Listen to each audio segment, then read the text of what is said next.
Pada video ini kita akan belajar tentang keamanan dan etika dalam sistem manajemen informasi. Baik, kita lihat dulu pendahuluan.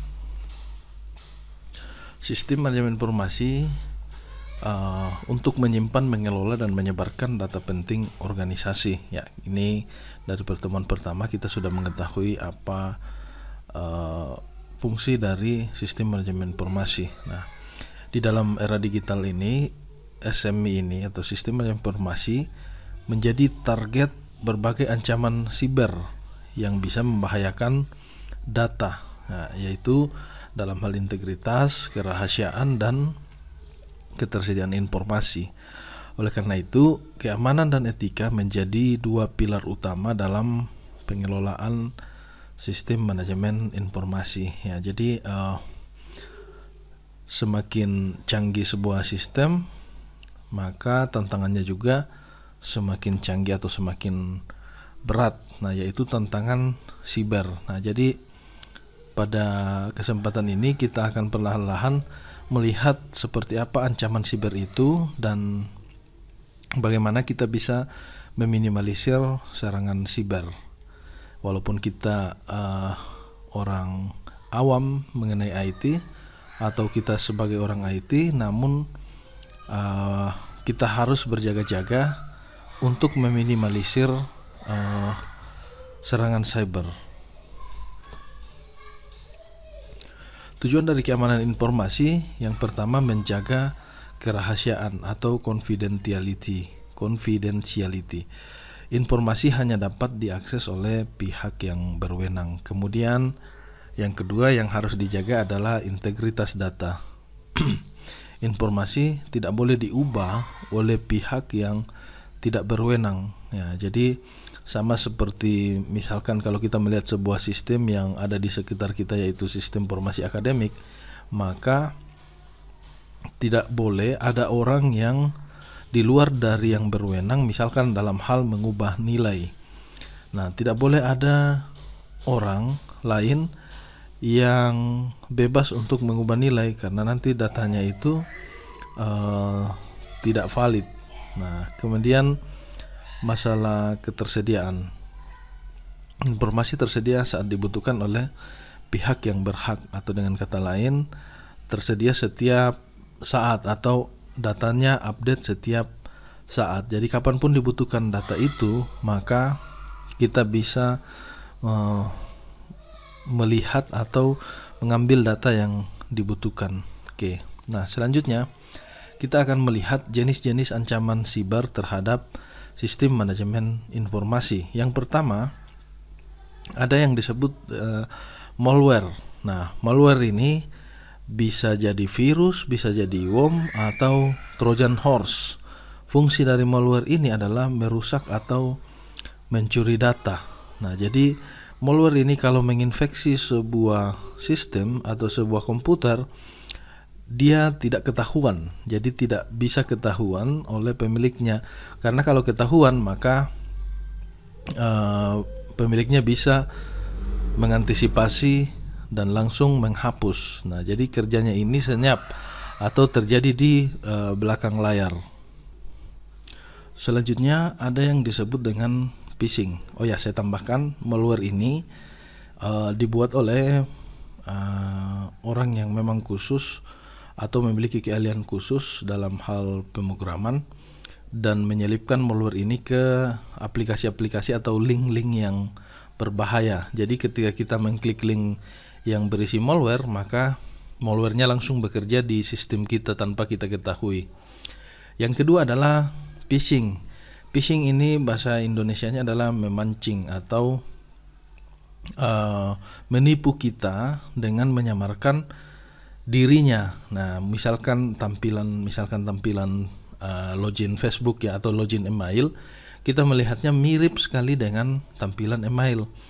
Tapi yang sebenarnya dia hanya phishing. Ketika kita login ke dalam, maka email dan password kita dicuri. Nah, bukannya kita login ke email kita, tetapi kita sebenarnya sedang menyimpan atau memberitahukan email dan password kita kepada orang yang melakukan phishing. Nah, dan phishing ini banyak memakan korban ya. Jadi phishing ini lebih ke mengubah tampilan sebuah uh, serangan dengan memanipulasi atau menyamar tampilan yang sebenarnya. Jadi dia mengambil tampilan yang sangat mirip bahkan sama, tetapi bukan link yang asli. Jadi linknya adalah link pribadinya. Nah, kemudian kita masuk ke ransomware. Ransomware ini yang viral beberapa waktu yang lalu, bagaimana ketika data di PDN itu dikunci menggunakan ransomware. Jadi ransomware ini menyandra data dan meminta tebusan. Jadi semua data yang ada di dalam sistem kita itu dikunci. Nah, jadi untuk mendapatkan kuncinya itu mereka terkadang meminta tebusan sekian dolar baru kita diberikan kunci datanya. Jadi datanya tetap ada, datanya tidak rusak, tetapi datanya terkunci secara otomatis. Nah, ini juga adalah perangkat lunak yang digunakan untuk mengunci semua data. Nah, yang selanjutnya adalah SQL injection. SQL injection ini adalah menyisipkan kode berbahaya ke dalam form database. Nah, ada kode-kodenya, ada juga skrip-skrip tentang SQL injection yang bisa diterapkan, namun pada pertemuan ini kita tidak akan membahas itu. Kita cukup mengenal dan memahami seperti apa jenis ancaman cyber terhadap sistem manajemen informasi. Nah, kemudian selanjutnya man in the middle attack atau orang yang ada di tengah. Nah, ini adalah menyadap komunikasi antara dua pihak. Nah, jadi contohnya ini man in the middle attack. Misalkan kita ingin login ke dalam, misalkan kita pergi ke satu tempat, apakah itu ke kafe atau ke tempat-tempat yang lain, kemudian di situ ditawarkan wifi gratis. Nah, lalu login lah kita ke dalam wifi itu dan kita berselancar di internet menggunakan wifi yang disediakan secara gratis. Nah, tetapi hati-hati wifi gratis itu karena ada yang namanya man in the middle attack. Artinya sebelum kita login ke dalam sistem itu, maka ada perangkat yang dipasang yang harus dilewati dulu sebelum kita masuk ke dalam sistem internet gratis yang ditawarkan itu. Nah, jadi apapun yang kita input di keyboard itu akan tersave di man in the middle attack. Nah, jadi yang mendukung ini, waktu saya melakukan percobaan man in the middle attack ini, ada perangkat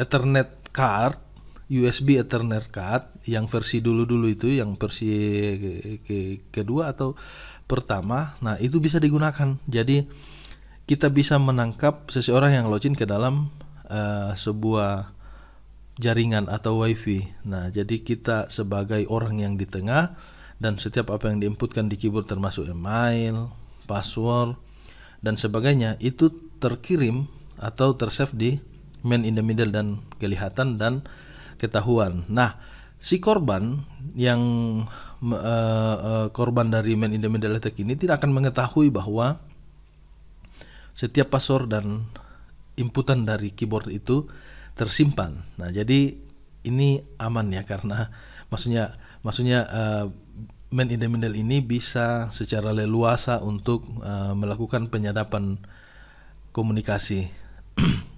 Nah, selanjutnya adalah insider threats, yaitu ancaman dari dalam organisasi atau pegawai sendiri. Nah, mungkin ada pegawai yang mengkhianat dan menyebarkan passwordnya, kemudian orang bisa masuk secara acak untuk mengetahui sistem yang ada dalam itu. Nah, kemudian yang ketujuh ini yang paling sederhana tetapi banyak juga kecolongan di social engineering. Nah, di social engineering ini yaitu memanipulasi psikologis untuk membocorkan informasi. Nah, misalkan ya, saya ketemu dengan seseorang dan saya ingin misalkan menjebol emailnya, karena biasanya itu kita paling sering itu menggunakan tanggal lahir untuk password atau menggunakan menjebol Facebook misalkan ya. Facebook ini kan sistemnya sudah kuat ya, keamanannya sangat kuat, tetapi kenapa masih banyak Facebook yang diserang atau dibobol? Nah, yang pertama adalah bisa jadi kita diserang dengan malware yang kita tidak ketahui. Nah, kemudian bisa jadi juga phishing. Nah, kita menganggap kita login ke Facebook, padahal itu sebenarnya bukan Facebook tapi tampilan yang mirip dengan Facebook, dan itu adalah phishing. Nah, kemudian bisa jadi kita Facebook dibobol karena man in the middle attack. Kita menginput email dan password ke dalam sistem, padahal ada man in the middle yang menangkap setiap inputan kita di keyboard. Nah, tetapi ada juga social engineering, karena kebanyakan dari kita menggunakan tanggal lahir biasanya atau tempat lahir sebagai password kita. Nah, jadi dalam social engineering ini bisa dilakukan secara online, bisa juga secara langsung. Nah, misalkan saya ingin mencari data-data tentang seseorang ini mungkin tidak tahu bahwa saya sedang mencari datanya, tapi saya akan mungkin mencari tentang tanggal berapa kira-kira kamu lahir ya, kamu lahir di bulan apa, tanggalnya. Nah, ini kemampuan public speaking di sini ya, di social engineering. Nah, banyak juga yang kecolongan di social engineering ini, jadi memanipulasi psikologis kita untuk membocorkan informasi. Nah, misalkan juga terkadang juga kita menggunakan nama ibu kandung kita sebagai password atau nama ayah. Nah, itu kalau sampai kita kecolongan, nah bahaya. Nah, bisa di sistem kita Facebook kita diretas atau akun-akun yang lain kita diretas. Nah, selanjutnya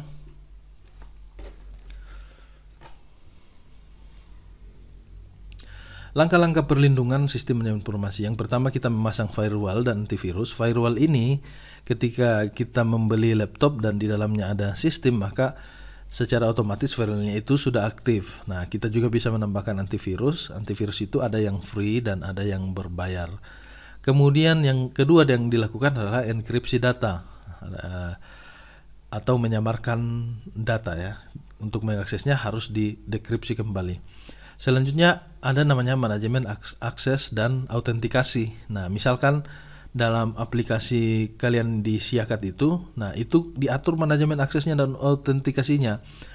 Kalian sebagai mahasiswa tidak bisa login untuk masuk ke dalam sistem dan mengubah nilai. Wah, parah itu kalau bisa begitu ya. Nah, kalau kalian bisa begitu artinya kalian sudah hacker. Nah, jadi manajemen akses dan autentikasi ini harus diatur supaya orang hanya bisa login berdasarkan role-nya. Jadi mahasiswa login sebagai role mahasiswa, jangan mahasiswa bisa login sebagai role dosen misalkan. Kemudian dilakukan audit dan logging aktivitas sistem.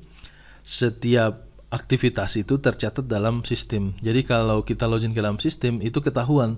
Kita loginnya mungkin pukul 1, nah itu tercatat. Pukul 1 tanggal hari ini tanggal 3 Juni itu tercatat dalam log sistem. Kemudian dilakukan backup berkala. Backup berkala ini adalah backup itu adalah memindahkan data ke dalam tempat lain. Jadi kita backup datanya suatu ketika misalkan data utama kita dijebol, maka kita bisa menggunakan data backup yang kita sudah lakukan sebelumnya. Nah, berikutnya pelatihan kesadaran keamanan untuk pengguna. Nah, jadi pengguna itu harus diberikan juga pelatihan bagaimana contohnya ya ketika kita login ke dalam sistem, kemudian kita ingin misalkan pergi ke toilet, kita akan meninggalkan perangkat komputer kita, maka kita harus mengunci perangkat kita dulu sebelum kita ke toilet. Nah, itu untuk meminimalisir kebocoran data. Kemudian kebijakan dan prosedur dalam keamanan informasi. Nah, ini berhubungan dengan aturan ya, aturan kemudian kebijakan pemerintah dalam mengatur prosedur keamanan informasi. Oke. Prinsip-prinsip etika dalam teknologi informasi, yang pertama adalah keadilan. Tidak memanipulasi informasi untuk kepentingan pribadi. Nah, jadi ada etika dalam menggunakan teknologi informasi. Yang pertama, kita harus adil, tidak boleh memanipulasi informasi untuk kepentingan pribadi. Nah, karena nanti jadinya hoax ya. Oke, Oke, yang kedua adalah memiliki tanggung jawab. Jadi setiap tindakan yang dilakukan, maka kita harus bertanggung jawab atas tindakan yang dibuat tersebut. Nah, yang selanjutnya adalah kejujuran, tidak menyebarkan informasi palsu. Juga ada namanya privasi, yaitu menghormati privasi pengguna dan data pribadi. Makanya biasanya kalau ada berita-berita itu menggunakan inisial ya, tidak menyebutkan nama secara langsung tapi menyebut inisial. Dan mengikuti yang terakhir adalah mengikuti aturan hukum atau patuh kepada kebijakan organisasi dan standar profesi. Nah, contoh pelanggaran etika dalam sistem informasi adalah mengakses data tanpa izin. Nah, jadi kalau misalkan kalian pinjam HP-nya teman, kemudian sementara emailnya terbuka, kemudian kalian membuka emailnya tanpa seizin, itu sebenarnya kamu sedang melakukan pelanggaran etika dalam hal ini. Nah, jadi kita harus juga melihat seperti apa etika dalam SM itu supaya kita tidak melanggar etika ya. Yang kedua adalah menyebarkan data rahasia ke pihak luar. Nah, ini jangan sampai pelanggaran etikanya ini banyak juga ya terjadi di sekeliling kita, menyebarkan data rahasia ke pihak luar. Misalkan yang ada kasus kemarin itu yang ada sebuah perusahaan telekomunikasi, perusahaan seluler, di mana ada karyawannya yang menyebarkan data rahasia ke pihak luar, bahkan menjual data itu. Nah, kemudian memalsukan laporan elektronik, menggunakan akun orang lain tanpa izin. Nah, ini tadi yang sudah jelaskan. Kemudian merekam aktivitas pengguna tanpa persetujuan. Nah, ini semua adalah pelanggaran etika dalam SME. Nah, studi kasus sederhana. Misalkan seorang pegawai mengunduh data pelanggan dan menjualnya ke pihak ketiga. Nah, masalahnya adalah ini pasti dibeli oleh kompetitifnya ya, atau pesaingnya, kompetitornya. Nah, jadi pegawainya ini mengunduh data pelanggan dan menjual ke pihak ketiga. Yang pertama masalah yang muncul adalah melanggar privasi dan kerahasiaan data. Yang kedua adalah potensi melanggar hukum dan kerugian reputasi. Nah, apa akibatnya? Perusahaan akan dirugikan karena pelanggannya itu datanya terjual. Misalkan pelanggan A, ternyata pelanggan A ini kebutuhannya atau pembeliannya dalam misalkan dalam bergerak dalam penjualan, dia penjualannya barang B. Nah, maka ditawarkanlah kepada pelanggan A barang B yang lebih murah mungkin ya dari ini. Nah, otomatis perusahaan akan menderita kerugian karena pelanggannya hilang. Nah, solusinya adalah penegakan kebijakan privasi dan akses data, audit sistem dan identifikasi pelanggaran, dan tindakan disipliner terhadap pelaku. Nah, ini yang paling penting. Bagaimana penanganan sebuah kasus. Nah, jadi seperti itu ya materi untuk keamanan dan etika dalam sistem manajemen informasi. Baik, terima kasih.